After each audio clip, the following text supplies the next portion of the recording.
hello, and welcome to Rock, Paper, Shotgun and the pre-show banter part of the PC Gaming Weekspot. My name is Colm Ahern, and with me at this time is the wonderful Matthew Castle. Hello, Matthew.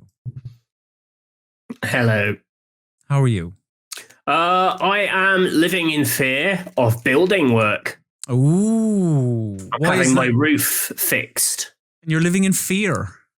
Yes, because of hammering me interrupt this sacred 2 hours of our time. This is meant to be a little oasis of calm for our viewers. They do not want to hear hammering and drilling and other industrial noises. To be fair, I don't think I can hear anything. I think I can hear something outside my house, funnily enough. Have you made tea for the builders? Have you offered them biscuits? I made my cup of tea when they first arrived. Very good. Very good. Very courteous of you. Yeah. Have you offered them any biscuits or anything, or no biscuits, just tea? That's all you're getting, lads. Nothing more. Yeah.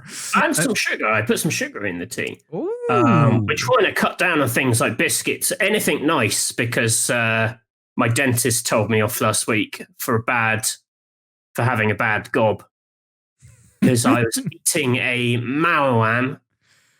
The popular. I didn't realise it was a Mawam. Yeah, it was a Mawam, and I was chewing on a Mawam, and I thought, oh, this Mawam's got something hard in it. What's that? And it turned out it was me. It was a bit of my tooth had just fallen off. So I went up to the dentist. He filled the little gap in on my tooth, and then said, you know, how many soft drinks do you drink? You know, and I said, like, I don't know, 2 or 3 cans. And he was like, a week? And I was like, no, a day. And then he was really disturbed. I mean, like a lot of people when they go to the doctor will stretch the truth a little bit. And no, I'm quite open about it. I like to think I'm quite a fun patient. Because, you know, did your dentist think, was you're like, oh, what a wacky individual this is? Well, not really, because he's got like, well, this is the thing. It's like you're trying to crack that kind of professional veneer in the way that I've cracked my enamel veneer. But they very rarely go for it. He's younger than my old dentist, so I thought maybe I could sort of get him on side with a bit of sort of sweetie banter. Playful, yeah. And he's like, what's happened here then? And you're like, are you aware of the popular sweet brand Mawams? And he just grimaces. So I'm currently debating whether to have lots of work, expensive work, done on the tooth. And well, obviously I make millions from these cameo performances. Of course, yeah. You know, maybe I should just have the whole thing yanked. Just all of them, every last tooth. Well, not the whole thing, not the whole shebang. I'd have to be very clear with him. I'm like, I want it all gone. And then afterwards, I'm like, I was talking about the tooth. Ba-da-ba-ba-da-ba. It's like, do you remember that story about 12 years ago? There was some girl who fell asleep on her tattoo chair. And she wanted a star on her face, and she fell asleep, and then the guy just kept tattooing stars until like her face was like it like just looked like the galaxy. And then she woke up and was horrified. It was like 1 star. Like, I mean, understandably so, because regardless of whether I've fallen asleep or not, I asked you for a star, just the 1 star. Like, yeah. So you don't just go, all right, I guess she wants me to keep tattooing stars. So if you fell asleep, it's like, I just keep pulling teeth. Then. Like, how do you fall asleep when someone's tattooing you? You would wonder. It really doesn't make a huge amount of sense. Would you fall asleep in the dentist chair? Do you find the dentist a soothing experience? Not really, because obviously I'm working quite hard on the bants at the time. So yeah. Even with, like, when he's rooting around your teeth. Well, that's the annoying thing, because they're talking. I'm like, I'm thinking of zingers. You know, like, I want to be saying this, but he's also got, like, implements in my mouth. I don't find the dentist as harrowing an experience as others. I think it's... I don't mind it. The injection when they numb your tooth for filling that is like one of the more painful things you'll have done. That's worse than any other injection or like giving blood, because it really like. Yeah, I know. It made like, I remember like just like a solitary tear rolling down from my eye onto the dentist's gloved hand. I was like, this is a very like intimate moment. Very romantic, yeah. crying onto this stranger's hand, just out of sheer pain. It'd be good if Foreigner was playing on the radio at the time or something like that. I wouldn't like that. Would have made it even more intimate. That technically would have made us married. So. So yeah, I don't know. That's enough banter. That's probably enough banter. So welcome everyone to the PC Gaming Weekspot.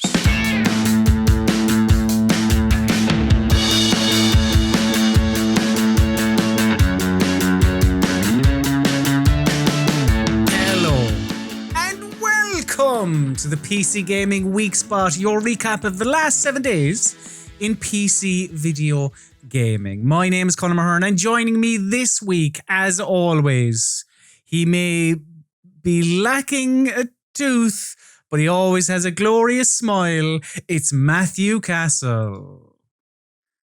See? Look at that for his pearly whites. Looks wonderful. How are you, Matthew? I'm fine. You know, I've laid out my concerns in the pre-show show. My teeth may fall out. There may be hammering, but what do you expect from the Weekspot? Yes, indeed. The builders and dentists are in. You're you don't want falling out and hammering. Go watch fucking IGN. You know, come on.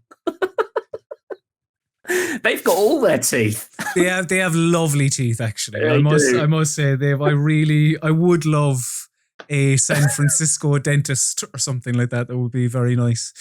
But yes, it is the PC Gaming Weekspot where we discuss what has happened in the last 7 days in PC video gaming. So Matthew, I will ask you, I hope you're not going to be a little bit shy or anything about this, but I will ask for you to turn to your left or right, wherever you keep it, grab that crank of yours and open the news gob, because I do have some information snacks for you. Info snacks for his gob. These snacks, Matthew, are low fat, low sugar, everything. They're basically like just raisins. Will approve. Yes, indeed. Cuphead's developer Studio MDHR, they came out the last week and said that the Delicious Last Course DLC has been delayed. They said, quote, "In true Studio MDHR fashion, we aren't content for this final chapter to be anything less than our best work. Meeting this standard has been extremely challenging for us amid the global pandemic that has affected so many of our fellow developers. Rather than compromise on our vision in our response to COVID, we've made the difficult decision to push back the release of the Delicious Last Course until we are confident it will delight the Cuphead community the way we feel it should." I mean, you know, Cuphead, the story of Cuphead anyway. When was Cuphead announced? Originally, was it like 2013? It took them ages, but it turns out making a game like you would a 1930s cartoon takes fucking centuries. It's hard. So and this DLC apparently adds an island, like it's adding a lot, and it adds the new character. I can't remember her name now. Adds a load of new bosses that I won't be able to do any of them. So looking forward to that. Did you play Cuphead? Did you? Yeah, I did. I never finished it. It's too hard. Made me too cross. I mean, it is very hard. It is very hard. I've got one of the higher viewed Cuphead tips videos that I wrote when I was on Xbox On, and I love it when people are like, "Oh, this guy really knows what he's talking about," and it's like, literally haven't got any further than what this video covers because I'm too shit at it. But thank you. You had a similar story about Sekiro. That was it. Yeah. Yep. Excellent. Yeah, well done. I think you won. Matthew won, YouTube nil in that. Yeah, I'm a big liar. In other news, the next Baldur's Gate 3 patch is going to force you to start a new save. This upcoming patch is the first that will affect the story. So developer Larian have said that unfortunately this means patch 3, which is what this patch is, will introduce save incompatibility transitioning to the new version. So are you cross, Matthew? Are you understanding, No, early access? Yeah, this is part of the deal. Like, you'd rather they did big leaps that required this rather than little bit bobs. Yeah, I'm up for it. I'm keen to play. I played it like really intensively at the start and then have taken it a bit easier since, just because I know stuff like this is coming. I wanted to pace myself. You didn't want to squeeze every drop from it. Yeah, no, milking a little cow. And it was very nice. Miming, it was like 1-2 switch. Do you remember that? But that's what you expect with early access. It's just that's what you go. If you pay the money, it's what you have to expect. On to the end, which is the minimalist 2D hack and slasher game that Matthew likes. I think it's a hack and slash game. It's coming to PC. Lots of people like it. It's coming to PC on the 9th of December. Well, you say lots of people like it. I think a lot of people probably don't know what it is. Anyone who plays it likes this game. Well, like for the person that isn't aware, Matthew. It's a bit like Limbo or Inside, in that it's a 2D kind of story adventure, but built around this really meaty kind of barbarian combat hack and slash, where it's in contrast to Limbo or Inside. Yeah, so it's got a proper decent combat system, but it's 2D and, like I said, quite minimalist. But it feels really chunky and bloody and satisfying, and the combat's got sort of elements of sort of punch out on it, in that it's to do with kind of like reading character animations and dodging them and feints and things. It's surprisingly full-bodied. I'm a big fan of the demo, and this is going to be good. Looks good, and it's coming to Game Pass. Hooray! In other news that excites Colm, Paramount Pictures has set a tentative date for the sequel to this year's Sonic the Hedgehog film. It's coming out, it's meant to be coming out anyway, on the 8th of April 2022. That's perilously close to my birthday. Did your cold, dead heart, was that, like, you weren't able to overcome the joy within the Sonic the Hedgehog film, I'm guessing? I couldn't watch it. I didn't want to watch it. Like, it's genuine. I'm a Sonic the Hedgehog fan that understands there's a lot of shit to Sonic the Hedgehog. The film, surprisingly decent. It's actually has all his shit friends in it? No. There's no Big the Cat? No Big the Cat, no Cream the Rabbit, no Charmy Bee, no Vector Crocodile, no, I'm trying to see how far I can get. SBO the Chameleon, no. I think that's as far as I can go. But yeah, none of them. No, none of them. So it's just good attitudinal Sonic. We'll see, but it looks Tails? But it looks like Tails is going to be in the next one, and maybe Shadow the Hedgehog as well. With cool guns. Here we go. This is where like the feature creep begins, and all his abysmal friends turn up. And a man who isn't in the Sonic the Hedgehog film, but I'd imagine would love nothing more, Keanu Reeves. He has played Cyberpunk 2077, and I love this story. The quote from the CD Projekt Red CEO is that Keanu apparently loves it.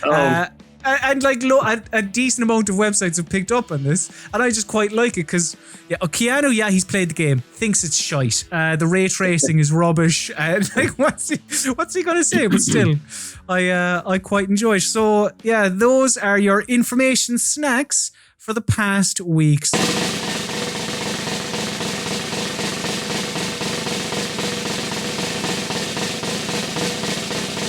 Yes, headlines and hot takes is where we take you through the big news stories of the last 7 days in PC video gaming. And we're going to start off with one that I know will excite Matthew's little face.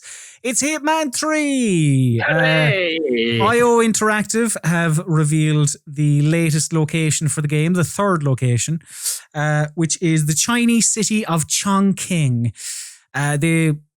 They showed off a little bit of the game as well as their new engine, which is the Glacier engine.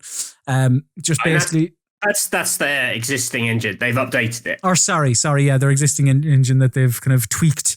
But you can see how, they basically showed off all this neon lit city. This is their office. That isn't the game. No, sadly, games aren't that advanced yet. But they showed off this neon lit city with the raindrops falling on Agent 47's beautiful bald head. And it showed how this engine has been tweaked and how they're able to put, I think it's upwards of 300 people into 300 NPCs into scenes now. And they've said how the game will easily hit 4K 60. And I think that them tweaking the engine should also actually have an impact on the original Hitman and Hitman 2 as well. So, those games should look a bit nicer as well. You import the levels from 1 and 2. This is true, yeah. Into 3 in the same way you imported the levels from 1 into 2, and then any benefits of the new engine or the new gameplay systems get folded into 1 as well, 1 and 2, if that makes sense. Does this excite you, Matthew? Is there anything in particular in this footage that you go, this seems like a slightly different Hitman level, like he's going in and out of buildings a lot, verticality? I don't know. Is there anything, or does this remind you of a level? This a sort of slightly dense urban environment, the sort of the nighttime setting. I sometimes wonder how they do their thinking, how their thinking works about where they identify their next locations. Actually in Hitman 1 and 2, there's nothing really like this. I'm very, very excited that there appear to be some sort of like, almost like ski lift cars. I don't know what the correct term for those are. Like there's like the cable cars. It's like cable cars apparently in the city. If you can go in there, that's really good. I was just talking with a friend the other day about how I'd love Hitman to do a ski level where you have like a lodge at the top and the bottom, and they're joined by cable cars, and there's like assassination opportunities between the cable cars and things. I've always thought that would be really cool. I'm into that. I've been kind of avoiding Hitman 3 because I am really excited for it and didn't want it spoiled, but I was looking at the levels basically off the back of this. And the second location as well, which they revealed, is like a country manor in Dartmoor, England. And that looks absolutely magnificent because the pitch of the level is there's been a murder. It's Agatha Christie, basically, isn't it? It looks like you have to go to the house, work out who murdered the head of the family, and then kill them. So it's kind of a murder mystery meets assassination, which is like the hottest concept ever. I mean, it's basically my two favorite things: Hitman and locked room country manor murder mysteries rolled into one. This is probably going to be the best game ever made. But based on that, after all our Bond chat last week, we're pumped for IO. Are you a fan of Hitman? I am. Yeah. No, I think Hitman 2 actually didn't. I think some people overlooked it because maybe because of the surprise of Hitman, like. Because the original Hitman was 2016, wasn't it? So actually, it's kind of there are parallels between Hitman and Doom in that both of them, as series as had become less popular, and then both came out around the same time and drew in new fans, had modernized the series, and I think that they very much did that. Hitman 2 was more of the same. But I don't know. I at that point in time, I was like, yeah, I'm up for more of the same. Give me more Hitman levels. And I thought it had some of my favorite Hitman levels just well across the first two games. I don't know the original games as well, to be fair. Yeah, I mean, it's interesting. I don't actually know what the consensus is on this at all. I know that for me personally, these new Hitman games are as good as the series has got. I absolutely adore them. I love the replayability of them. I love the world design. I love the locations they've gone to. I can play any one of these levels for like 20 hours. I love to just squeeze every drop from them. I love that they fold in the earlier Hitman 1 and Hitman 2 levels into each new game that comes along. I think that's just such a fun thing. I think they've got such a clear vision for it. It's an incredibly generous package. It's just great. They're like, the 1 and 2 are both like respectively, if not games of that year, close to for me. Did you play any of the multiplayer? Was it called Ghost in Hitman 2? I played a tiny bit. It's not really my cup of tea. I thought it was good though. Like again, that's I don't think that's what you come to Hitman for, and that's fine. But I still thought it was I liked the competitive aspect where it would be you versus somebody else, and you both, I think I'm remembering this right, you would both be given the same target, and you must, who can kill them first. Yeah. And using the tools you have available to you. It's an interesting idea. I just, I like to take my time with this. I like to pick over it. It was a bit hectic and madcap for me. Yeah. But I mean, actually, like saying that, I don't do a huge amount of like de-escalation contracts and things like that. Like I do get my fill from playing just the kind of game. The core mission, because there's so much variety in it. So even I consider myself quite a big fan, but I don't dig as deep as I probably could. Maybe this is the time to do it now that they've folded everything. As this will be the complete package.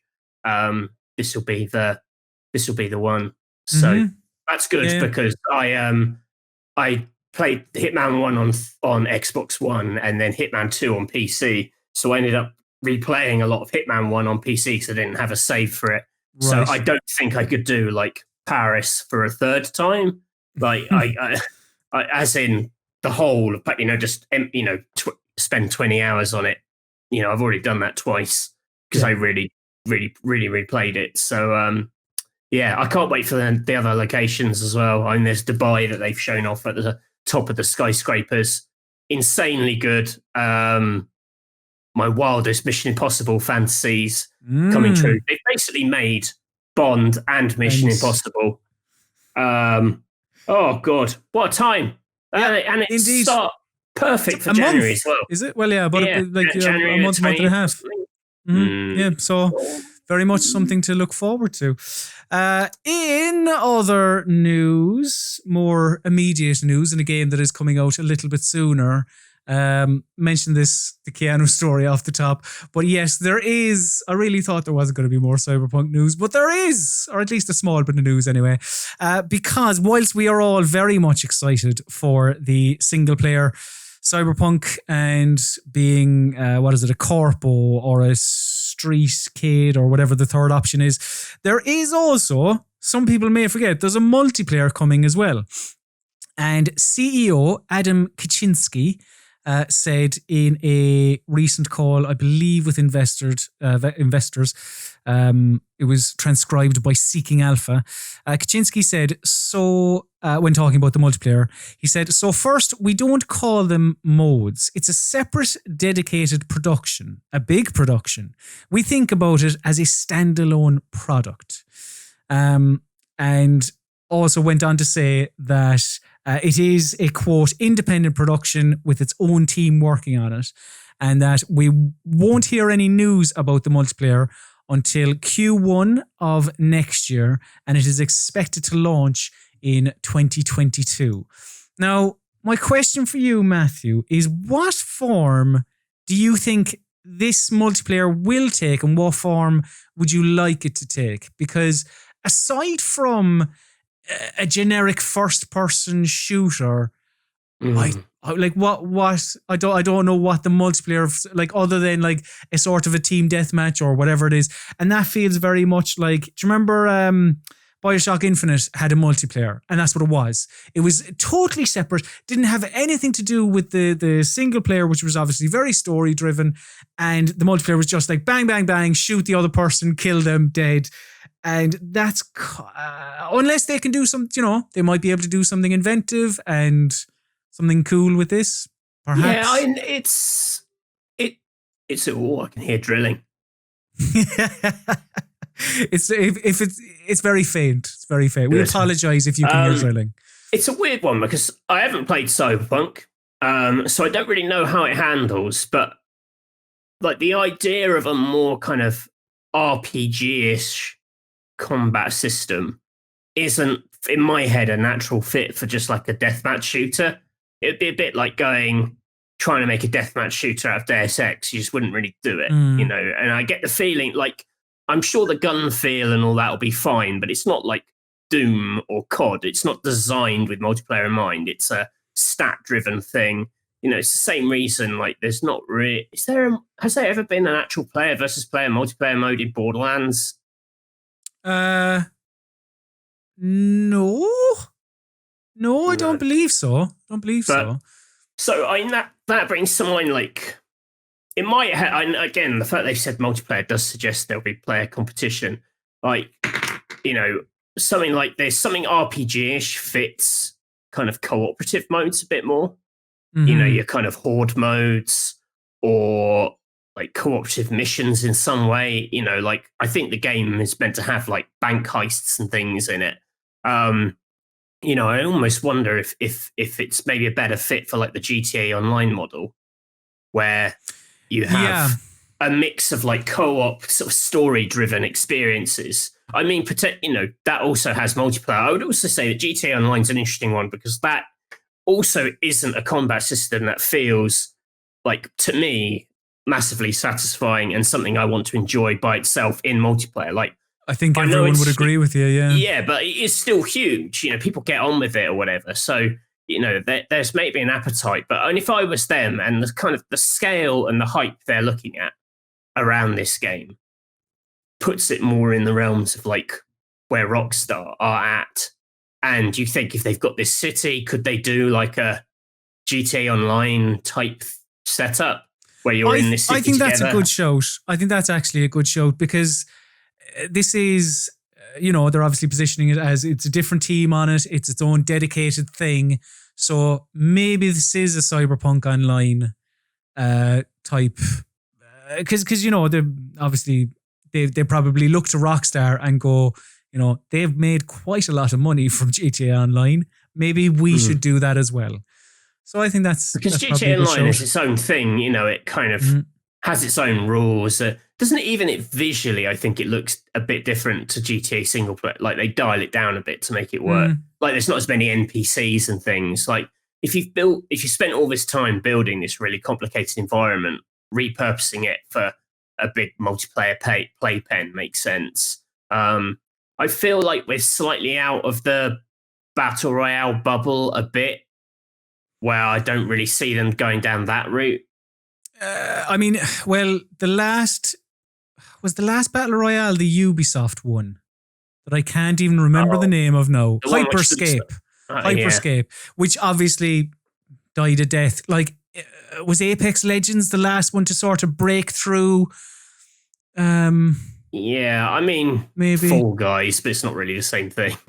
yeah, but maybe we're past that.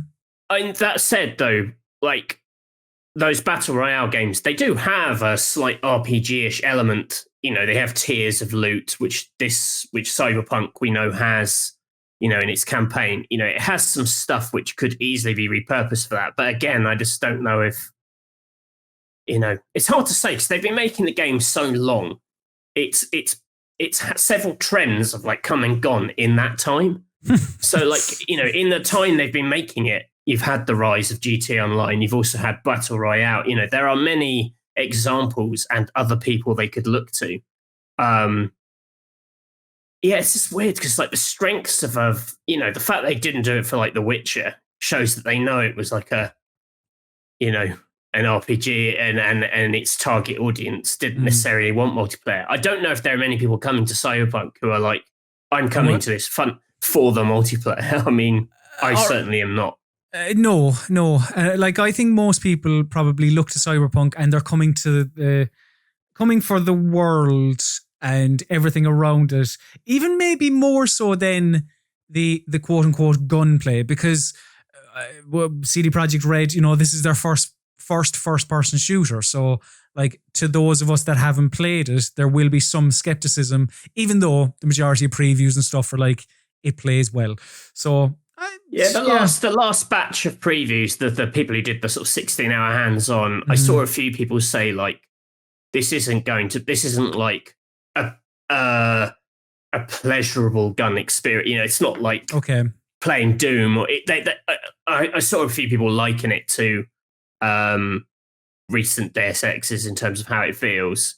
Right. So it's like fine and practical, and it has to work as both an action and a stealth game, but it's not like, you won't be like, cool, this is the best shotgun I've ever held or whatever. Yeah. But then, this stuff it differs from person to person. So I guess we'll see. And we thankfully won't have to wait too much longer. Is that next week, isn't it?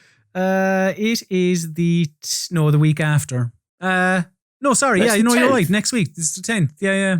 So we won't have to wait too long at all, which is nice. We can actually talk about how it is as a video game. So it's quite exciting, isn't it? It is. I know that is very exciting. I'd imagine it will sell loads, Matthew. I'm going out on a limb and saying it'll probably sell quite a lot. The CD Projekt Red will more than likely break even. They might even make a profit. This sounds like a segue. They might even make a profit. Yeah. Sadly, it seems like Square Enix haven't sold many copies of Marvel's Avengers, however. So we've spoke about this about a month ago when Crystal Dynamics, the developer, I can't remember who it was from Crystal Dynamics, but mentioned, we're going to be supporting this. We understand that people have been a little bit let down by this, that, and the other. But Square Enix held a call with investors, and it was recently translated. And during the call, Square Enix president Yosuke Matsuda said, quote, the HD Games sub-segment posted an operating loss as initial sales of Marvel's Avengers were lower than we had expected and unable to completely offset the amortization of the game's development costs. So, in other words, didn't make enough money, basically. Matsuda added that a significant factor associated with the game was, quote, the fact that we undertook a major advertising campaign at the time of its launch to make up for delays in our marketing efforts resulting from the COVID-19 pandemic. All right, I know we've kind of spoken about this game quite a lot, actually. For a game that neither of us care about. for like with the beta and when it came out and all that. Yeah.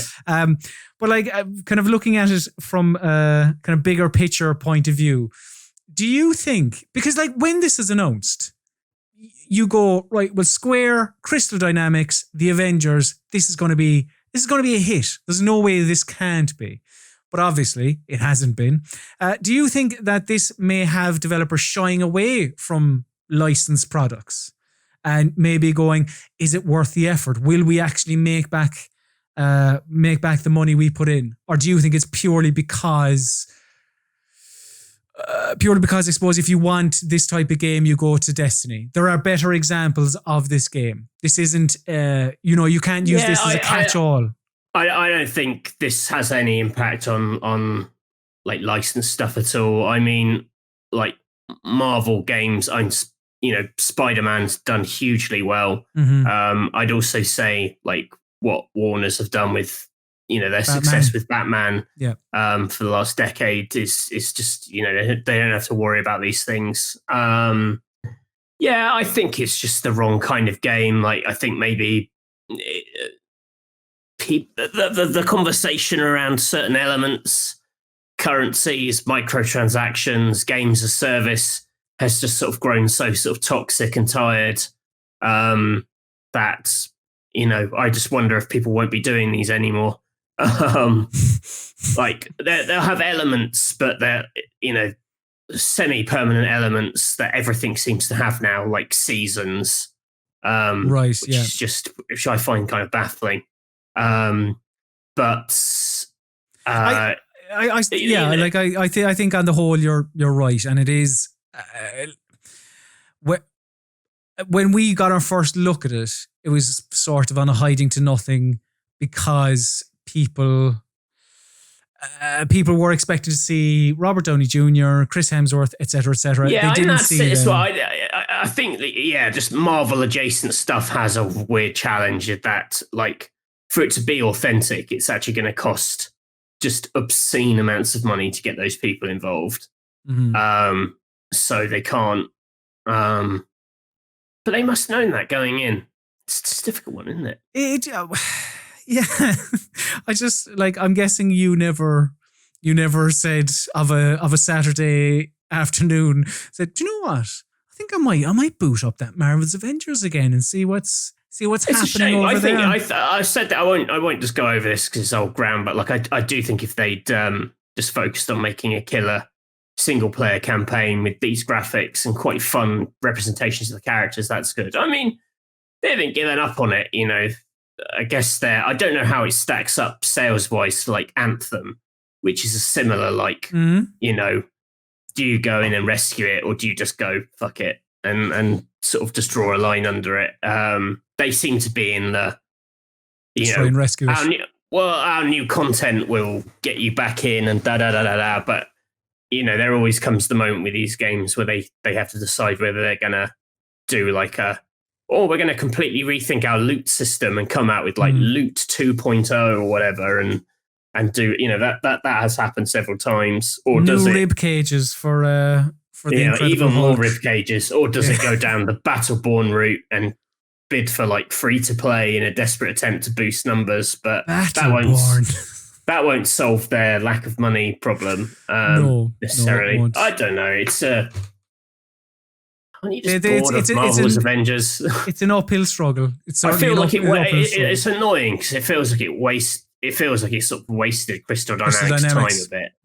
I like their games and agreed. I don't know. Yeah, no, very much agreed. Come back to Tomb Raider. The Tomb Raider trilogy. Another Tomb Raider reboot. Oh, Jesus. But when you were saying that the Hitman reboot was better than the first time around, I think the same with Tomb Raider. I think the Tomb Raider trilogy reboot better than the first Tomb Raider. But it's pretty good. The Avengers, they go from place to place, area to area around the world, Matthew. And I think a lot of them probably could fly when you think of Thor or other ones. These segues are rotten. But another way to travel, of course, is by aeroplane. So Microsoft Flight Simulator, it is getting a new update that is focusing on the United Kingdom. This was recently announced by Asobo, the developer, and this update, which is a new world update, the third, it is coming on the 28th of January. The last two focused on both Japan and the USA, on getting the terrain right and airports and landmarks, etc., etc. And it sounds like that's what they're going to be doing for the UK. Because I know that was an issue you had. Issue might be a bit strong. Issue too strong. But some a note. It was something that you noted when you played it when it came out. I understood the limitations or I understood why certain things were the way they were. Mm-hmm. That makes sense. Yeah, they have this sort of algorithmically generated world, and then a few places where it goes into more detail. But I did think it was odd that there were some places people were definitely going to fly, like London, that were quite underwhelming. because they were just generically built and they just didn't look anything like London, apart from like a couple of landmarks that that are very kind of handcrafted. Yeah. So yes, it's. I mean, really, everyone wants to see their country get this treatment. Yeah. Yeah, no, you don't want to fly, because I think that's what most people would do, would they not? Like when they boot up flight simulators, like, oh, let's go to my house, let's see if they have, and if it's just because when you fly to the, I don't know actually what they call them in game, but like the photorealistic cities, the ones which are built on, oh god, I've completely forgotten the word. The technology that they use, whatever it was. Yeah, but they had a certain amount of like 3D data, which is where which is where you get like Las Vegas, where it's literally like the photogrammetry. That's it. It's where you get the photogrammetry data on accurately proportioned buildings, and they are just incredibly realistic, right down to like advertising billboards. Like just seeing one of those hooray for consumerism. Well, no, but what I was going to say is it doesn't matter if you know the city. Just the jump in detail was so amazing. Like they just looked so amazing. It really made anything that wasn't that kind of stand out. Kind of hit home. Yeah, like this. Yeah. That's the Vatican. It's very impressive. It is. But because I know you got, I can't remember what it's called, but the flight stick controller and all the little knobs and stuff. Yeah. Like, would something like this make you jump back in to see what they've done to the UK? Or has that time passed? Yeah, I probably will actually. I've had a bit of time away from it. Like I'm not playing it religiously. Like I'm very much a casual dabbler, and I think that was established in all of our videos. But yeah, I am. Yeah, I'll definitely go in and want to see what they've done, and it's worth going in, and it's a really nice like process of updates they have. I rate this team and what they're talking about and how they're approaching this game. I think is really smart, and I'm kind of surprised UK. I thought they'd be going for some sort of bigger, Japan and America. Well, they've done Japan and America. Yeah, but that's it. I wouldn't have necessarily picked UK next. Oh, right. Okay. I don't know if they're reacting to their data of who's playing it, and they're just. I was just going to say, perhaps that's players, that's sales data, and then feedback saying, "I can't. My house isn't in this. Fix it, please." So they're like, "All right, okay, fair enough. We will then." It is an amazing looking game. It is. It's a very, very, very pretty game. I swear, I haven't really thought much about this. This was like one of the last things we covered before the dark times on the channel. And it was like, yeah, such a cool thing. Great team to talk to. It was a really fun game to cover, actually. I really, really enjoyed it. No, it was good because I actually had colleagues at the time and didn't have to do everything myself. So it was a pleasant time. It's creeping up. It's creeping up. I think that video I always wonder, will that flight sim video get to 1 million? But that's what I'd love. That would make me happy. Good. Well, fingers crossed it does. Come on. Get clicking. But the only way to play a game like Flight Simulator is with a spang new graphics card, something that's really going to test your machine. And maybe you'll be able to buy a new graphics card. As what's coming up, it's the right angle. Tech Corners here, boys and girls. As rumors are abound that NVIDIA are going to be announcing and selling. They might, by the time you're watching this, they might have already announced it. If it's real, it will be sold out if it is a thing. Yes, if it's real, who knows? But yes, rumors are abound that NVIDIA are going to be launching a new graphics card, the 3060 Ti, which will be sitting below the 3070. Obviously, the 3070, 80, 90 have come out. So, yeah, we'll see. Exciting times ahead. Which is why, Matthew, I wanted to ask you, what is the fourth best accomplishment in your life? It's that flight sim video. Show and tell.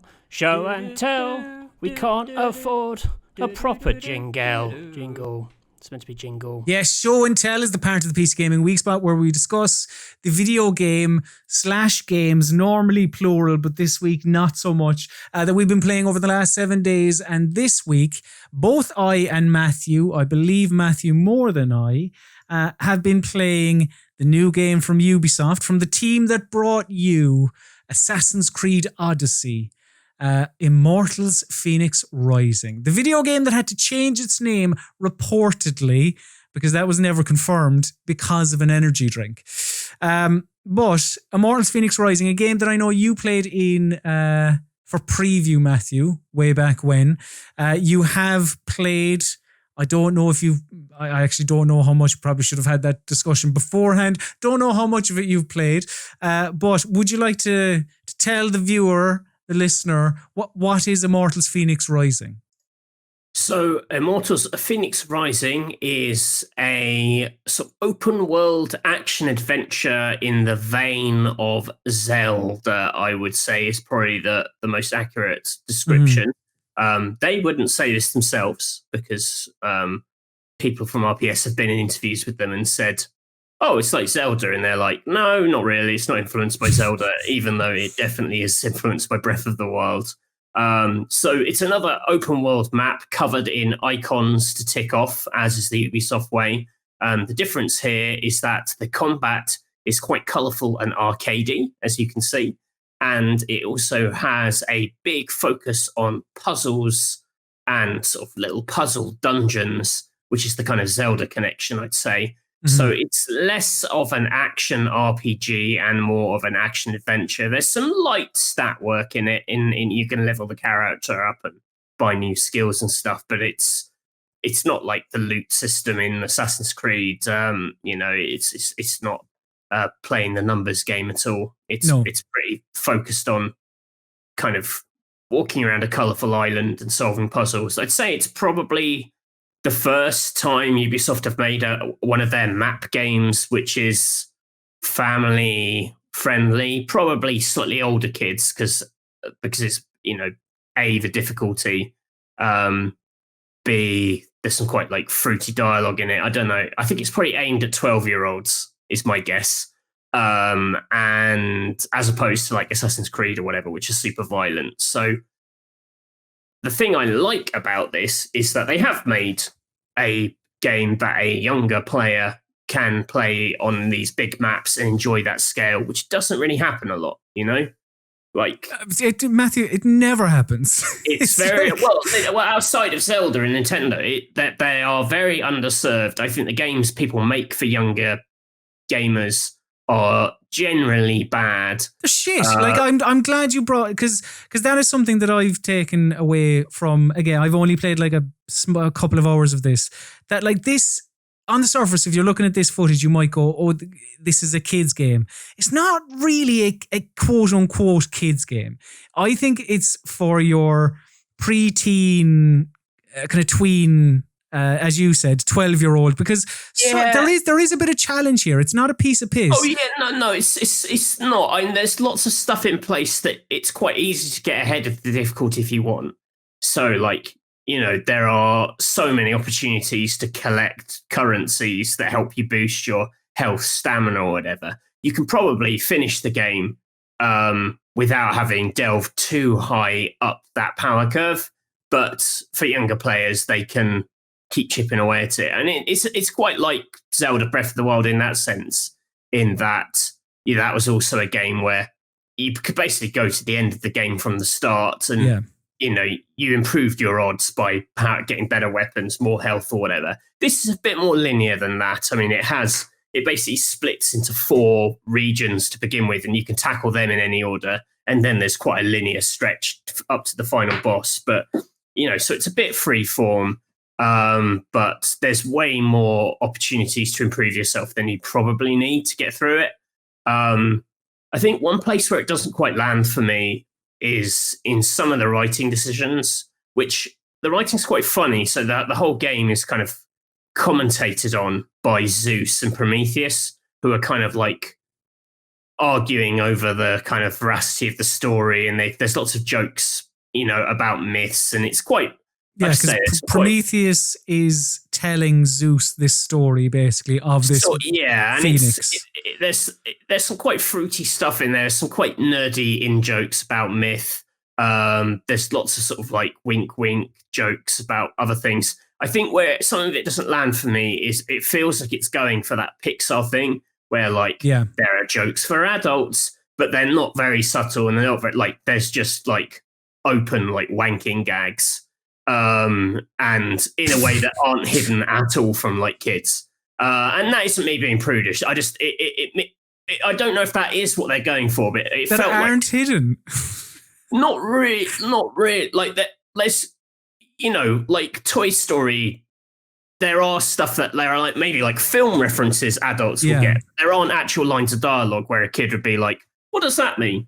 Where there is. But is that not Greek mythology? Like, which is like if you actually look at and listen, I in the big scheme of things, I don't know much about Greek mythology, but like, some of it is just I'm only a couple. I'm literally like there's a couple of lines that stick in mind. Like it's just there's just some fruity stuff about like Eros getting his happy ending and this kind of stuff, right? Which isn't like I don't think ticks that box of like it's a subtle joke for adults. Like it's just a gag for an adult. But like I say. If it's more like 13, 14, like I don't think a 6-year-old would enjoy this necessarily. I think it's just a bit too full on and complicated. So I'm a little puzzled as to exactly who it's for. Would you not say it is because like even if those jokes, those wanking gags aren't subtle enough. For a couple, I must admit. even if some of those gags aren't subtle enough for you and veer slightly into the overt, where the child will go, "What?" Like, I think it is still it's a family game, but in this not a family game in I suppose the traditional sense where we think a family game means. I can't think of any, but like not Jackbox because that's obviously more of but like that a party game. Like this is your 11, 12-year-old playing next to mom or dad and everyone can enjoy it because it isn't Assassin's Creed where people are getting their heads chopped off. Like it's a little bit meatier. I think it's still got little problems for that audience though. I think it's a little frustrating in places like this is the first time they've done something that's like very puzzle led.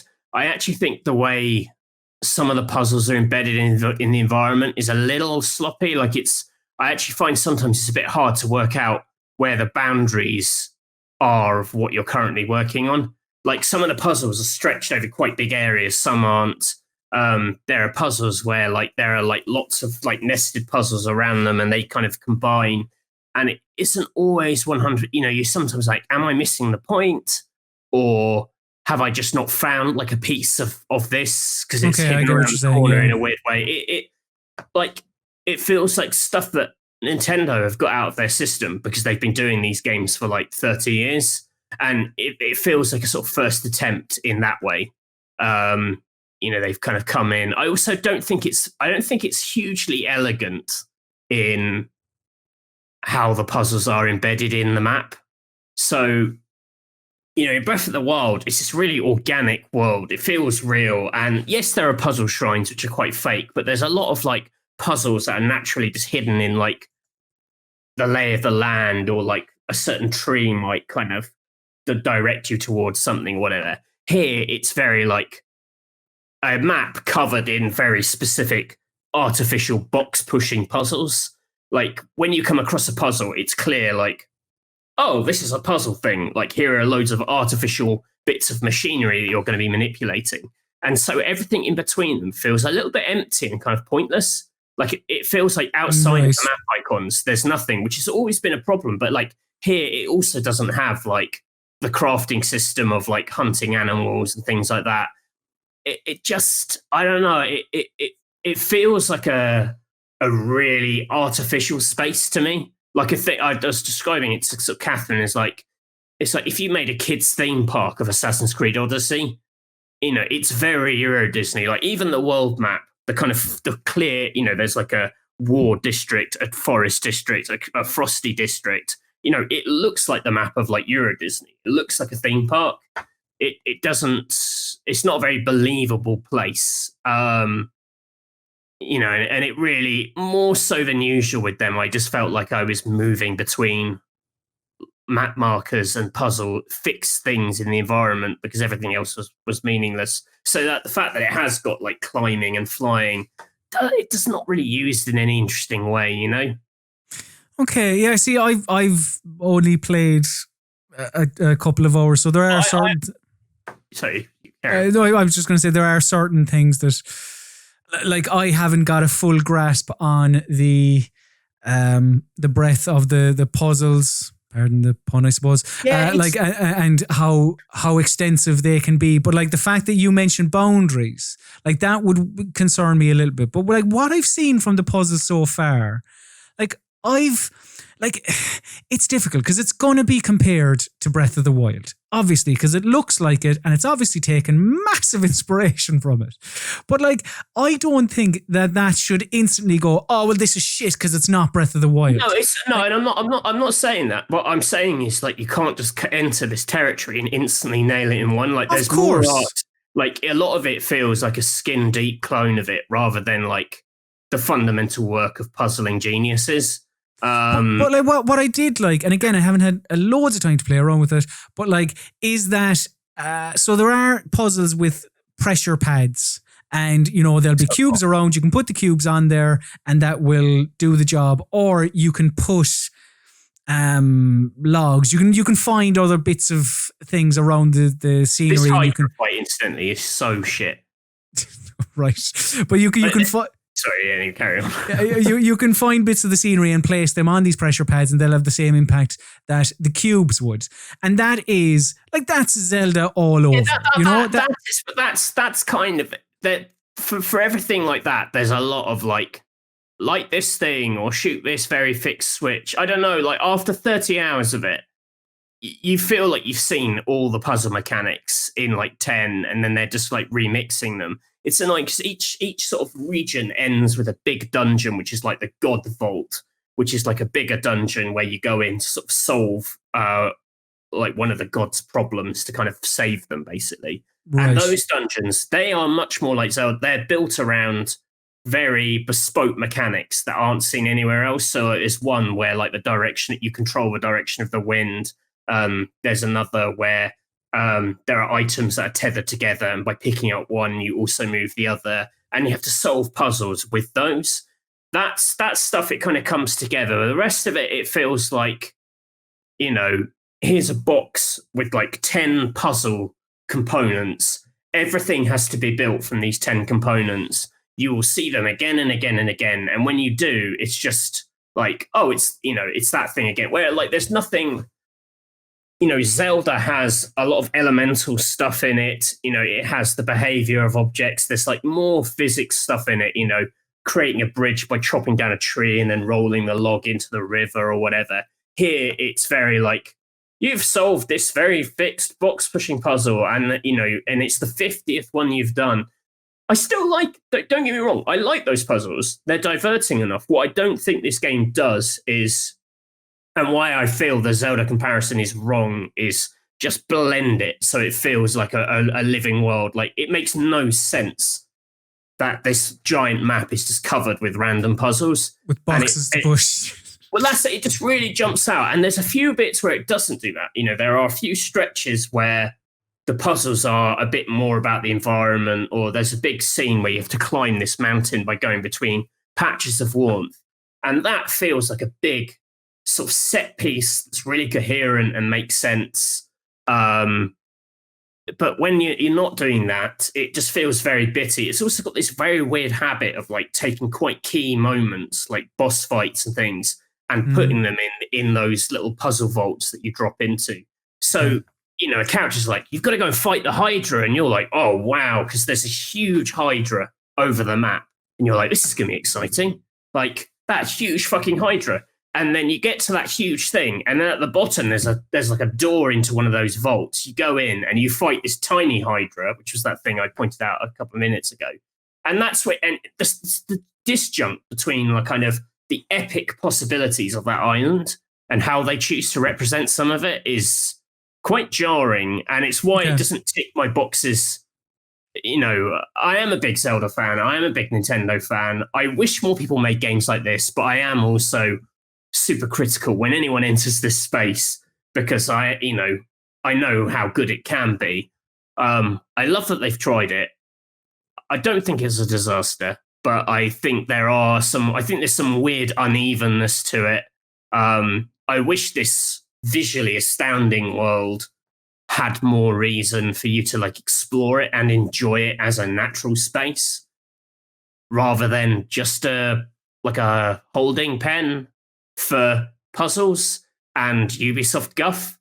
I was just about to ask you, do you think it's too, and I suppose it's hard for them as a company to get around this, but like, do you think it's too Ubisofty?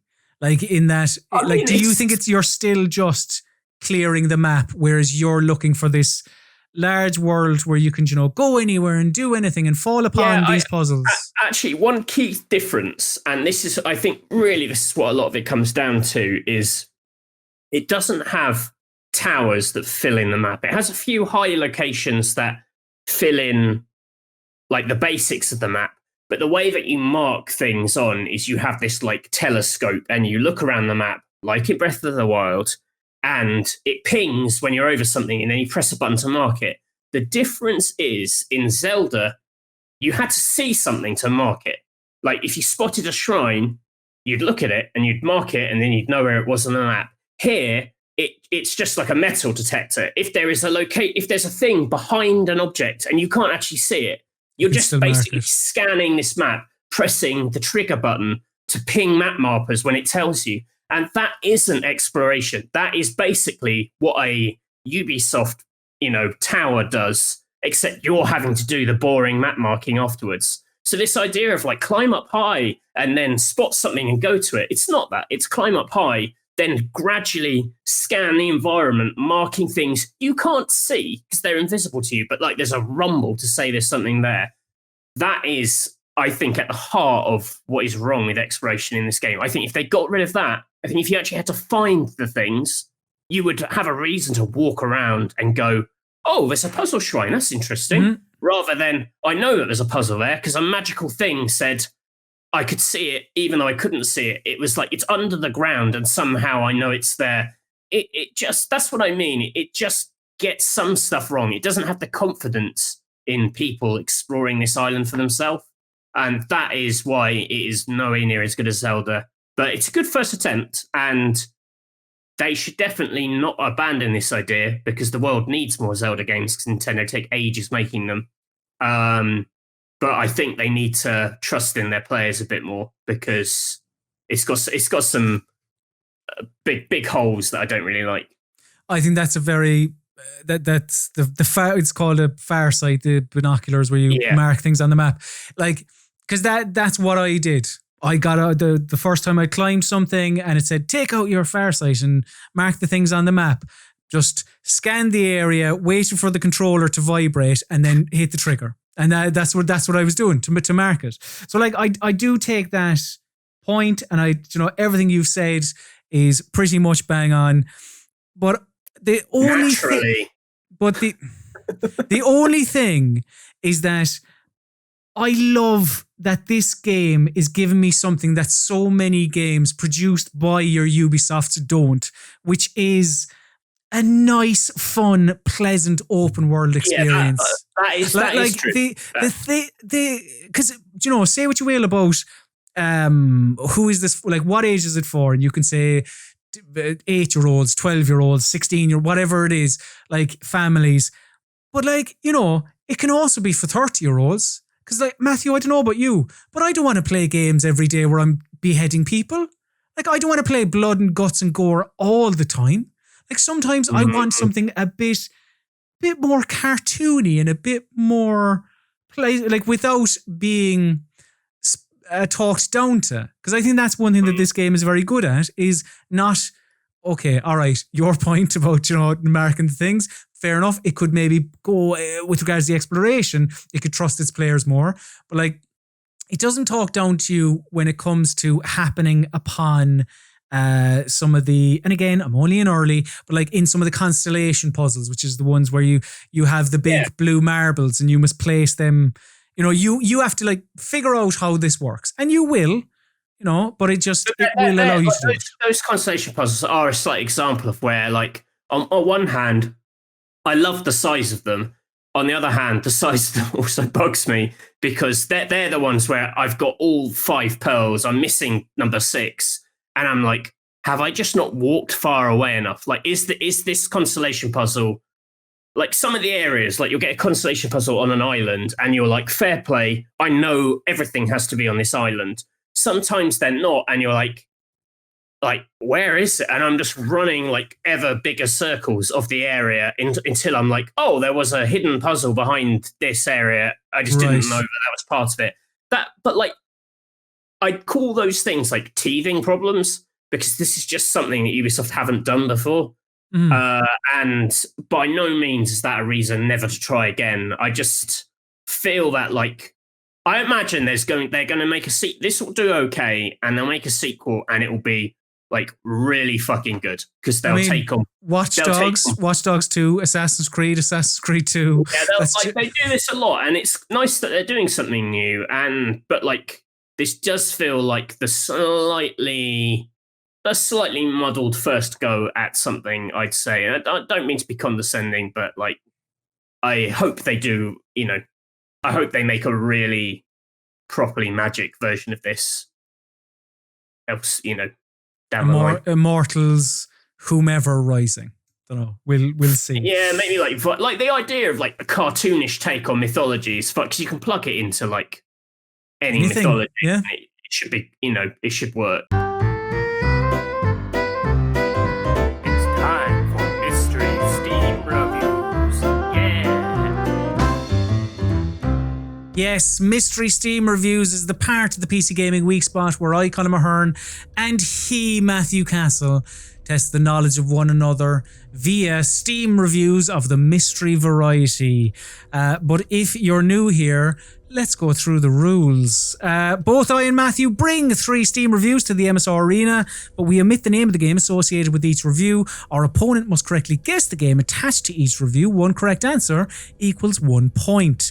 While both of us have 90 seconds on each MSR, we also have help in the form of 3 lifelines. These lifelines can be used at any stage during battle, and also pause the 90-second timer. Each lifeline can only be used once, and they are as follows.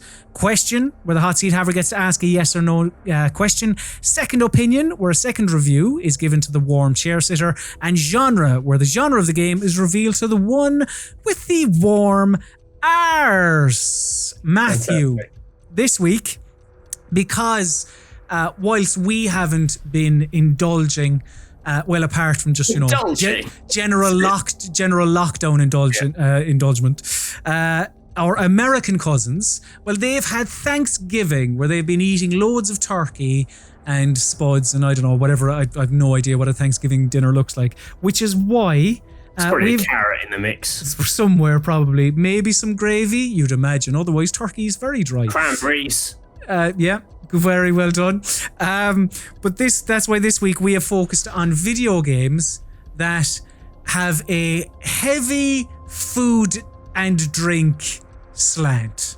Now, what that means is it can't be a game where, the example I gave to Matthew was like, it can't be Streets of Rage 4 where you eat chicken from a bin because it replenishes your health. There needs to be food and drink need to be integral to the game. Yeah. Now, okay. We'll see if everyone has stuck to the brief. If everyone.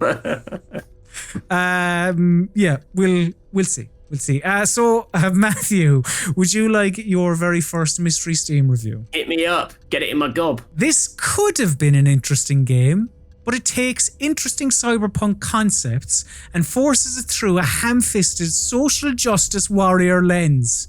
If you don't toe the liberal political line, this game will insult you several times, says Strider. It's not recommended. And Strider played it for 5.6 hours. All right. Your time, Matthew, starts now. See, I don't know if this is a parody of an asshole or an asshole. It's always the tricky thing. Yeah, very tricky. Ham-fisted. Is that a pig reference? Something food, but also futuristic. A cyberpunk concept. I feel like I could probably drill into this one if I have a second opinion, so hit me up. Ooh, okay, let's pause the timer. And Matthew is using his second opinion. All right, then. Your second opinion for this video game is as follows. Let me pull it up here. Where is it? Here it is. Right. A mockery of human being and the fall of human society as game and as story. Last level killed this game. You sit in an office and call co-workers trying to make things work. I experienced this fun 5 days a week. And that is your second opinion. It's from Ingra. 7.5 hours on record. And again, not recommended. Would you like any, before I restart the timer, would you like to use any other lifelines? No. Oh, okay, shit. restarting the timer now. That's a fucker of a second opinion. The last level, you end up in an office. The last level killed this game. You sit in an office and call co-workers trying to make things work. I experienced this fun 5 days a week. What the hell? And this has got food as a theme. Food and drink. Food and drink as a theme. And you're working there and you end up in an office. You have other lifelines. Can I see the review again? The first review. You can. It is. Where is it? It is here. Yeah, it's a Cyberpunk concert. I mean, is it that one where you work in the bar and you work in the bar and you make drinks? Like that's probably got some. It's indie games. That's probably got some political. I think it's called Valhalla. Matthew, 5 seconds. Yeah, that's it. Valhalla. I think it's called Valhalla, yeah. Is that your Valhalla? Is that your Valhalla? Thank you for answering me. Yeah, thank you. What I would say is that there are like 10 games where you work in like a bar or something. They're all indie games. I know that they're all kind of politically engaged. It's probably one of them. I think this is called Valhalla. Fuck it, let's find out. So, Matthew, a great use of second opinion, I thought, but it didn't quite, you know? You weren't entirely sure, but you've decided it is the drink portion of food and drink, and you've ended up on Valhalla. And I can tell you, Matthew, that Valhalla is the wrong answer. Yes. There is a game called Valhalla, right? There is, yeah. It's like VA11. And it's about running a bar, right? I've never played, I'm not entirely sure. But this game is, you do play as a bartender. Well, one of the 3 characters. The correct answer was the Red Strings Club. Oh, that was the other one I was thinking of, and I thought, oh no, I won't go for that. I'll go for the one which I know. Because I knew it was Red Strings Club, but I didn't think it was a Red String Bar. Yeah, very good game. Actually, the Red Strings Club.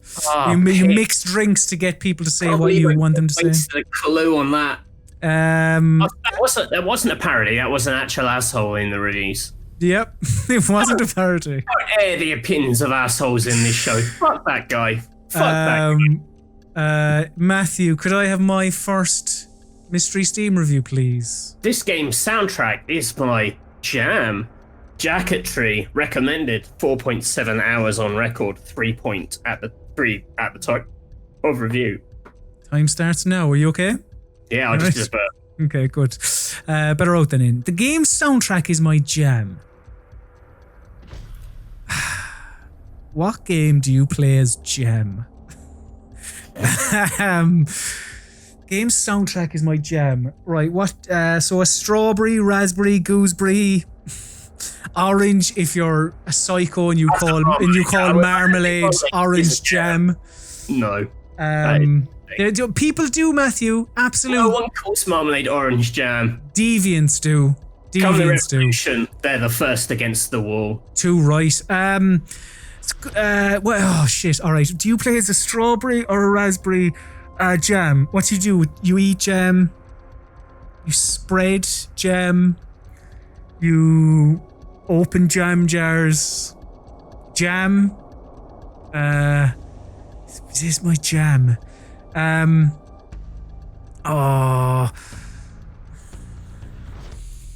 Question, genre, second opinion. Do you know what? I'm going to pause the timer, and I think I'm going to ask for my second opinion, Matthew. I feel like there's... if I got a little shove over the edge, perhaps. So yeah, could I have my second opinion, please? The second opinion is Need for Speed. Need spelt K-N-E-A-D. Oh, restart the timer. This is I Am Bread. It has to be. There are no other bread-based. Are there? It's I Am Bread, Matthew. Chris. Is that your final answer? That's my final answer. I am bread. You've gone with I am bread. The clue suggested jam. You pondered the existence of orange jam. An abomination which makes me, Chris Tarrant, sick to my stomach. Thank you, Chris. Delighted we have your support. But you've had a second opinion. Need for Speed. A decent pun. If indeed this game is bread related. If it's not, it's a pretty shit second review. The correct answer is I Am Bread. Yes! Good use of the second opinion. Thank you very much. I could feel there was something there. Delighted with that. Off to a cracking start. And so far, Matthew, bread that a bartender and bread. I think that follows the brief. So, would you like your second Mystery Steam review? Yeah, go for it. After all these years, I still suck at this game, and still love it. I own it several times over on various hardware and software versions, and I guess I'll keep buying it over and over and over. And that's from Obi. It is recommended 3.2 hours on record, quick off the draw, 0.3 hours at time of review. Your time, Matthew, starts now. So, I suck at this game, which suggests it's a hard game about food.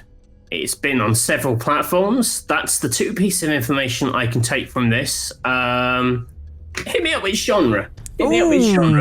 All right, then. We're going to pause the timer there as Matthew uses his genre. Is it a good use of genre? Let's find out, everyone. So the genre of this game is, according to wikipedia.org, a maze arcade game. A maze arcade game. Matthew, your timer restarts, unless you'd like to use your question. No. A maze arcade game. Fuck. What does that mean? I wasn't expecting to hear the word maze there. I mean, it makes me think Pac-Man. He eats its food. He's an eat boy. Like you could basically, you could call him Eat Boy. Would be a better name for Pac-Man than Pac-Man, unless he packs it in. But then which version of this? Well, I guess it would be Pac-Man Championship Edition, because that's been on multiple things. But I thought it had only been on 360 and PC. I wouldn't say you own it on, or is it just Pac-Man? Am I talking myself out of Pac-Man? But who likes basic Pac-Man? Who plays basic Pac-Man? I'm going to say Pac-Man Championship Edition. Is that you? I don't know. That's my final answer.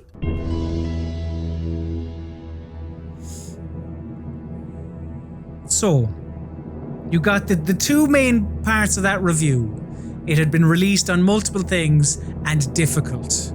Nailed those. Then, the genre, a maze arcade game, led you to Pac-Man, and then you thought, which version of Pac-Man is this? You've ended up on Pac-Man Championship Edition. And I can tell you, Matthew, the Pac-Man Championship Edition is the wrong answer. Oh, fuck it. What a disaster this game is. The correct answer... If it's just, it's fucking Pac-Man. The correct answer... All right, Chris. The correct answer is Pac-Man. And... Fucking Pac-Man. I was doing you one better, right? Because on Steam, it's actually called Arcade Game Series Pac-Man. If you had just said Pac-Man, I was going to give it to you because I thought the Arcade Game Series... that's so fucking nice of you. Thank you. You very much. Thank you. Yeah, delighted. I'm glad you finally addressed my, pleasantness. That's so gracious of you. Thank you for saying, oh, had you got the right answer, I would have allowed you a bullshit version of that right answer. Who plays Pac-Man when you can play the new Pac-Man, which is better?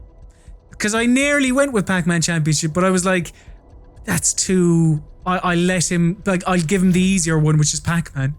Oh, fucking... I hope Pac-Man chokes on these pills. Matthew, could I have my second mystery Steam review, please? Made me a vegan. K-Popalypse. Not recommended. 0.4 hours on record. Time starts now. 0.4. Made me a vegan.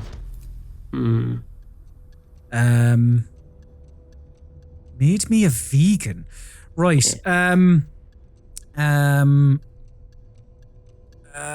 Well, that's right. Okay, so either that's something like what? Where you go hunting because it's so vicious, like a Red Dead where you skin the animals, or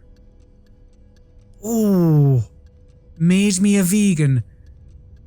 What do I have? Hang on, I've question and I've genre. Do you know what? Because I just wonder, is this a kooky, funny review, and is this Super Meat Boy? I'm gonna pause the timer. Matthew, could I have my genre, please? I think is what I need here. The genre of this one? A Twitch platformer or something. The equivalent would be handy. But it's a very long name of a game. It's a platform game. Do you know what, Chris? I'm gonna say Super Meat Boy. Is that your final answer? That's my final answer. So, this is a game that turned someone vegan? You believe it might have been a serious simulation game with hunting in it, but you've opted for Super Meat Boy? You asked for a genre? I typed a very long name to try and trick you? Did it work? Did it not work? The correct answer is Super Meat Boy. Get in! I fucked it this week. I picked the easiest game. I should have picked some fucking bullshit about Chill out, pal, alright? Do you know, like, I don't... now you're all like, it's all fine, because you know you've won this week. What? Maybe I haven't. Who knows? There's still... question left. It's 2-0. Who knows what could happen? Matthew? Unless you shoot the bed so catastrophically with your that I lose a point. That it loses you a point because you say something racist or something. That is a... I think you're being a bit outlandish there with the I picked easy ones this week. Pick easy ones. I picked fucking Pac-Man! Pac-Man! You said genre, an arcade maze game. Yeah, an expert use of genre from me. You also picked fucking Red Strings Club, not Red Strings Cafe or Red Strings Restaurant. Because those aren't video games. Yes, but it's got club. You don't naturally reach for it because it's about a fucking club. It's about bartending. There's a large bartending element to it. It's more about fucking strings. Matthew, would you like your third Mystery Steam review? Yeah, yes. In the end, it was about the demon friends you made along the way, colon... Yeah, I have no fucking idea. Bracket. And that is from Daddy Y Salad. It's recommended. 5.7 hours on record, 5.7 at review time. Your time starts now. I mean, it sounds like Undertale, but like... Does Undertale have food in it? Does it do fit? Is food key to it? Demon friends. Is there a game where you get other food and you've got like a Is one of them a potato in Undertale, or a potato with a face or something? You have a very good poker face, Matthew, do you know, for not showing when you're feeling downtrodden. A very, very good showman. Never, you know, the show must go on. It's fucking a question. Okay, go on, hit me. What's your question? Does Undertale have food in it?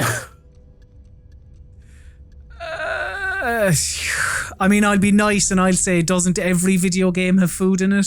Oh, that's bullshit. Oh, fuck it, Undertale. Do you not want to actually ask a proper question? Yeah, that was the question. That was genuinely the question. If it does, then it's Undertale. That's the only game I think. So it's Undertale is your final answer? Yeah, I can't see the food connection.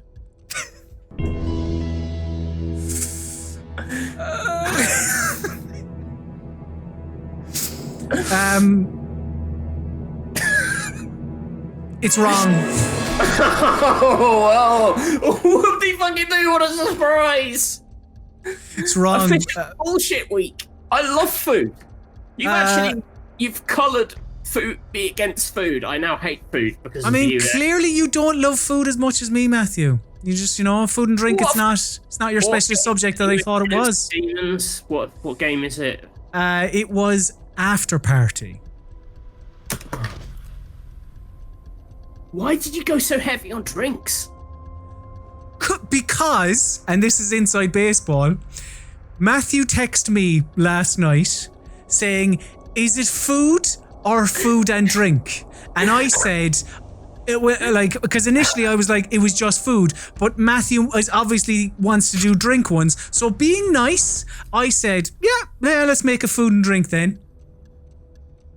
I thought you'd already done yours, so I assumed they wouldn't have drink in them.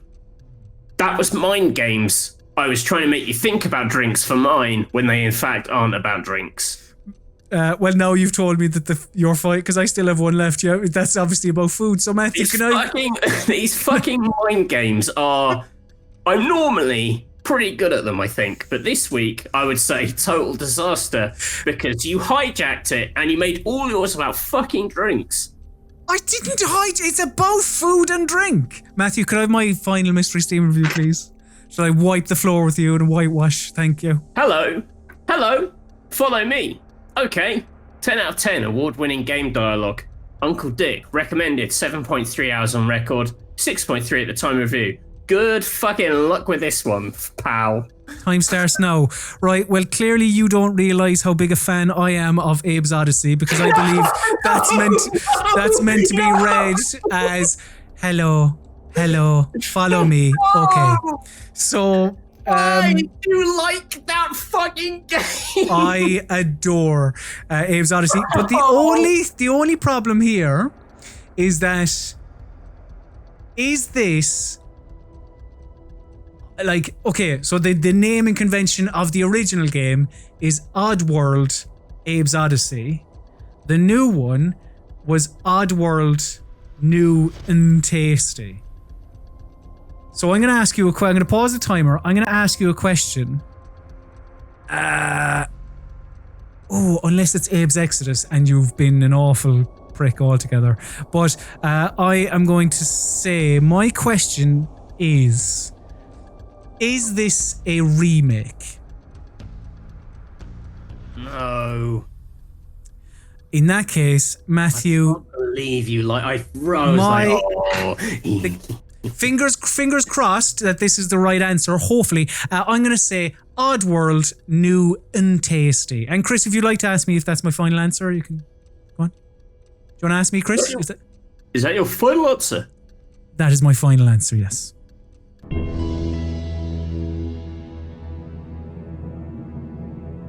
Shit, it's not called Oddworld New and Abe's Odyssey New and Tasty, is it? So that's your final answer? Well, You asked me if it was a remake. And I said no. Oh shit, you did! The correct answer is Oddworld Abe's Odyssey.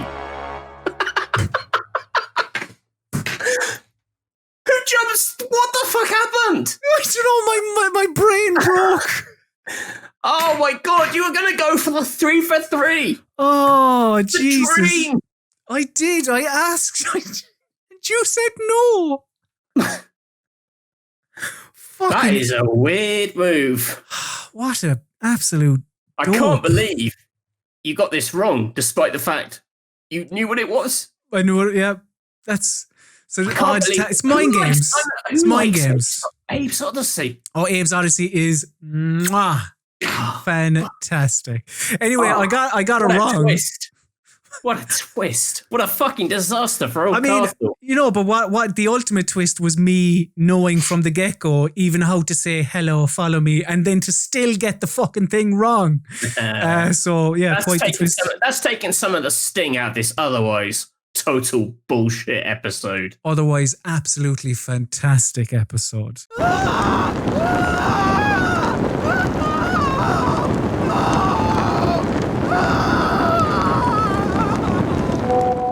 Yes, this is the part of the PC Gaming Weekspot where we turn to you, the PC Gaming Weekspot listener, watcher, consumer, for your feedback, your burning questions. Of course, if you want to reach us at any stage throughout the week, you can email us, weekspot@rockpapershotgun.com. Matthew, we have some correspondence from the lovely Weekspot consumers, as they say. Let me pull up the questions here. The first one is from Demon Span. This is actually in reference to our mascot chat last week. Demon Span said, I feel like Doom Guy is the obvious mascot for PC gaming. It's not like Sonic and Mario aren't multi-platform at this point. Doom Guy has been proselytizing for PC since he showed up on SNES, and Doom is still everywhere. I haven't even played a Doom game in a decade, but it's totally out front as far as characters from PC games go.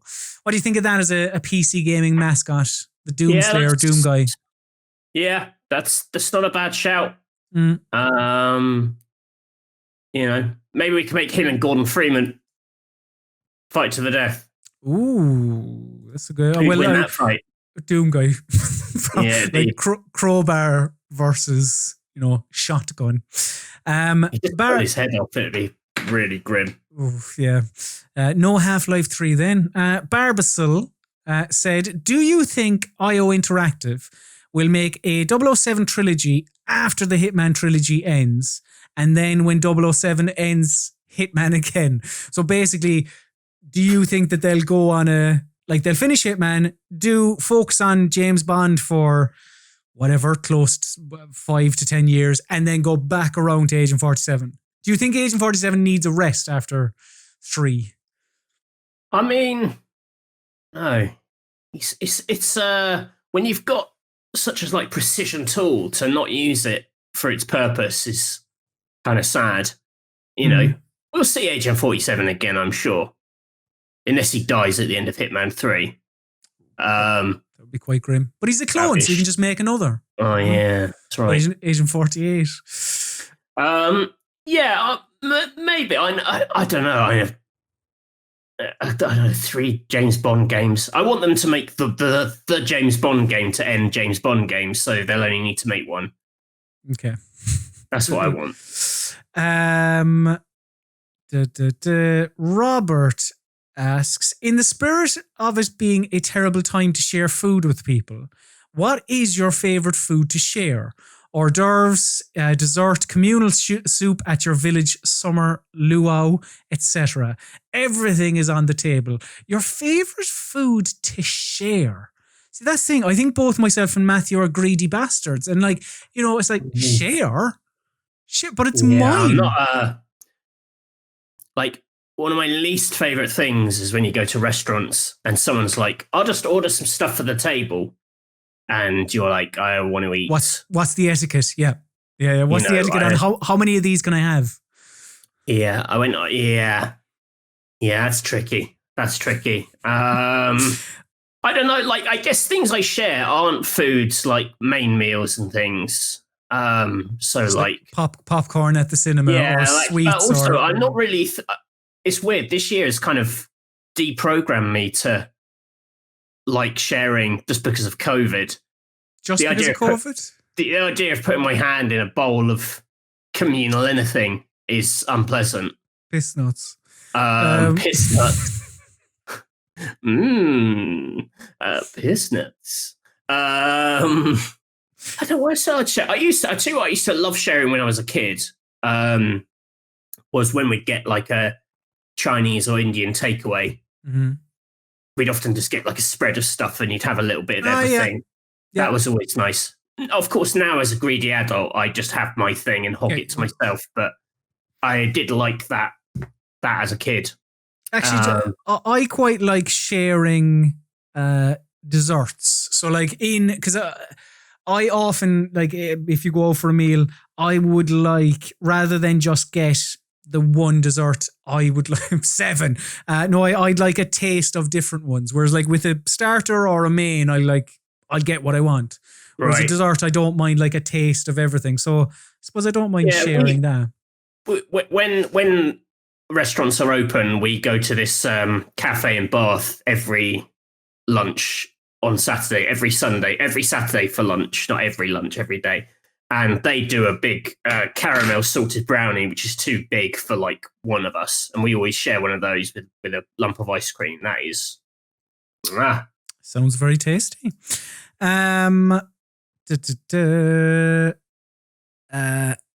Rogue with Whimsy sent in an email. Hi there, I love the show. My question is, how does RPS decide what a PC game is when it comes to games to cover? You cover Stadia, but do not get into a game being added on PS Plus, for example. You also mentioned the fan-made Super Mario 64 PC port, but there is obviously a much larger Nintendo modding and fan game community out there making games that run on PC. Of course, there are a billion PC games out there in any case, so you need to show some discernment. But I wonder if you have had any internal discussions about what constitutes a real PC game. Thanks, Rogue with Whimsy. I mean, Stadia...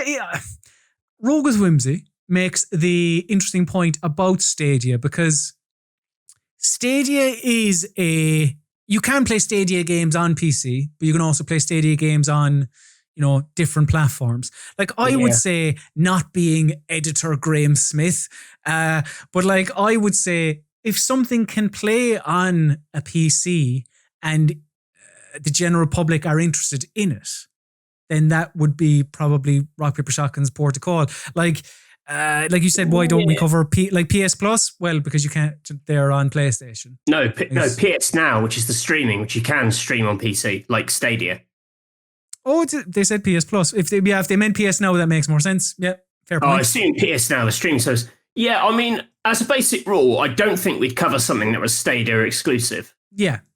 We've covered stuff on Stadia, and we've covered Stadia because PC games have been available on them, which is maybe a half-assed answer. It probably doesn't make a huge amount of sense. But I'd say it has to definitely exist on PC in some form. Yeah. The mod stuff is tricky as well. I never really know what the politics of covering mods are, because whenever you cover a big Nintendo fan project, if anyone hears about it, it then gets shut down, and then everyone's like, fuck the journalists for covering this. And then you're like, well, what was the point of, if it's meant to be a secret thing that can never be found out about, then why are you who are you actually making it for? If it's out there. I don't know. This idea that there's like a secret layer of the internet, I find that kind of troublesome to negotiate. Also, like, as from a Nintendo background, I'm such a fucking square and just adhere to the man and just cover official Nintendo stuff. Like, we haven't covered mods and things like that we haven't covered fan games on the channel, or we didn't, and I probably wouldn't have ventured into that stuff, but for no real reason other than, I don't know, like I said, I'm a square. I like to keep it nice and clean, the divide.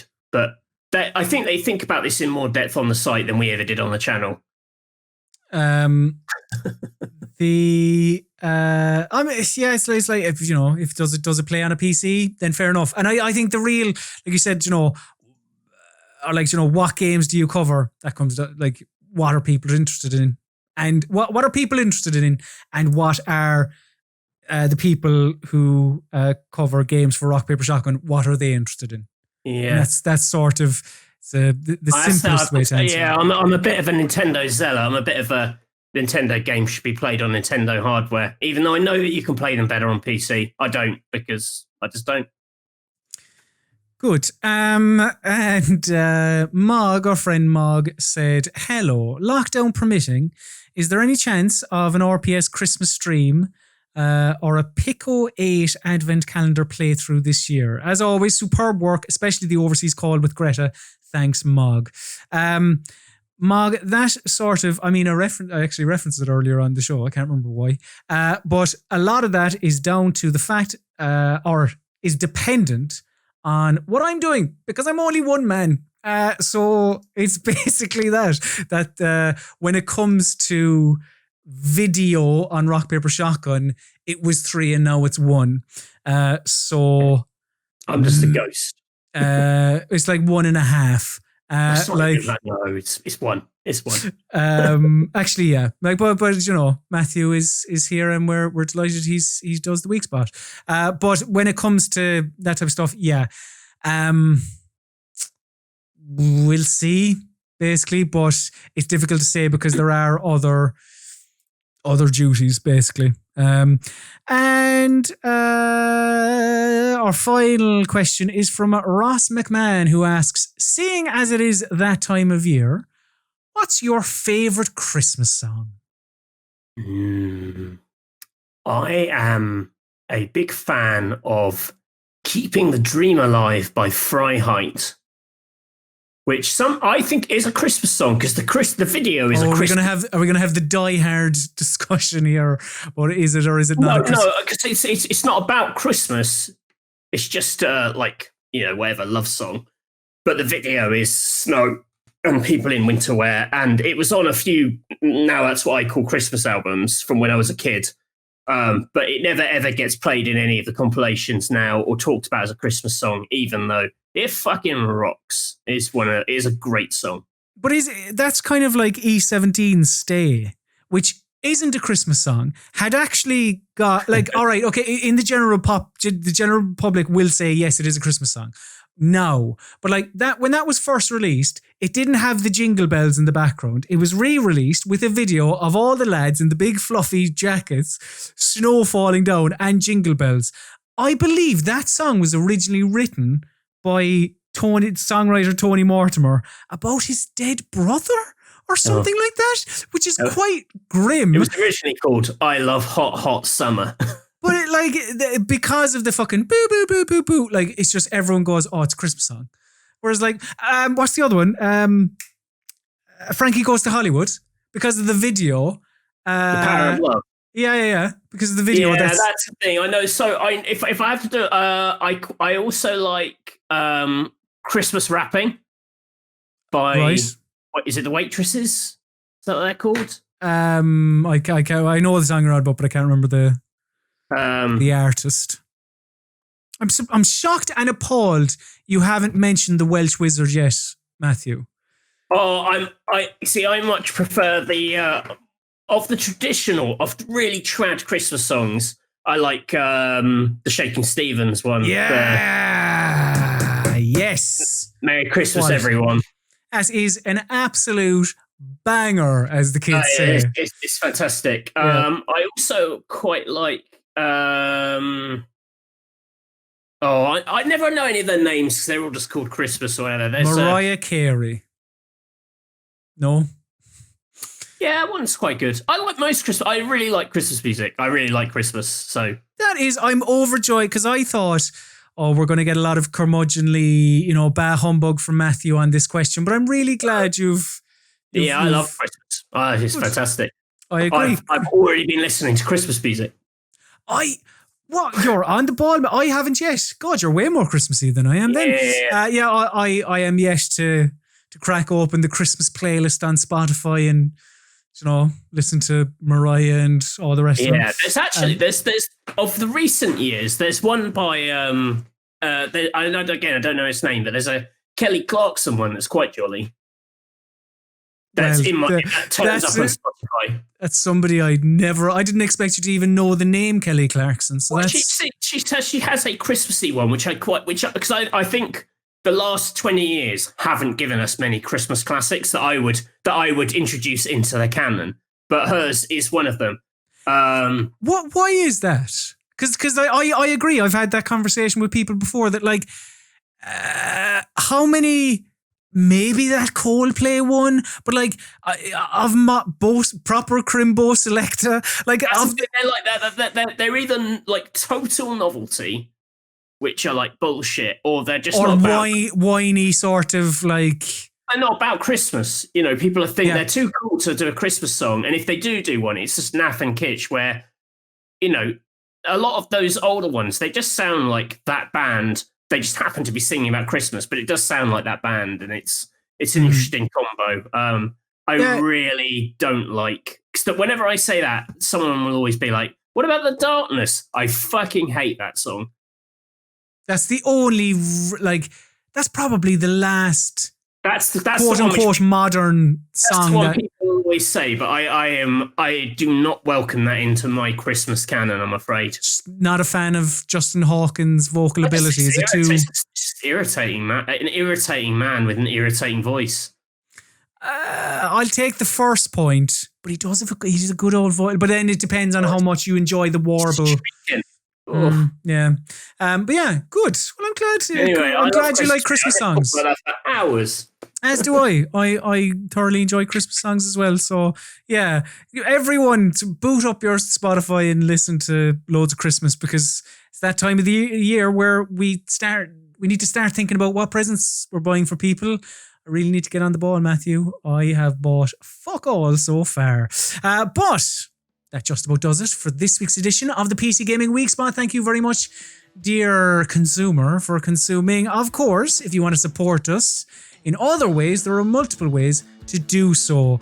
You can follow myself and Matthew on social media. I am at Colm_Ahern. Matthew is at Mr. Basil_Pesto. Also, if you want to talk to some like-minded people, get on Discord, discord.gg/rockpapershotgun. Also, if you're watching this here on YouTube, why not like, comment, subscribe, and then ring the bell. That way you'll be notified of all future episodes of the PC Gaming Weekspot on here. Also, I've avoided that one there for quite a while. We'll be able to plug something else quite like very, very soon. It's good. What is that? Is that an in-joke? Well, I don't get it. No, it's not an in-joke, no. Okay. But for all of your PC gaming needs, head to rockpapershotgun.com. Another episode of the PC Gaming Weekspot down, Matthew. And next week should be an exciting one. Perhaps, maybe, who knows? I don't know. Maybe I can't, I don't know. Who knows? But yes, Matthew, is there anything else you would like to plug? Would you like to, do you need to get back to the builders and make sure that they've been... No, the only thing I'd like to plug is the huge hole in my roof. Very good. But now it is time for my least favourite part of the show. This is the part of the show where we bid the listener, the viewer, the consumer, adieu. So say goodbye, Matthew Castle. Goodbye. And say goodbye, Colm Ahern, Sloan Guffaw.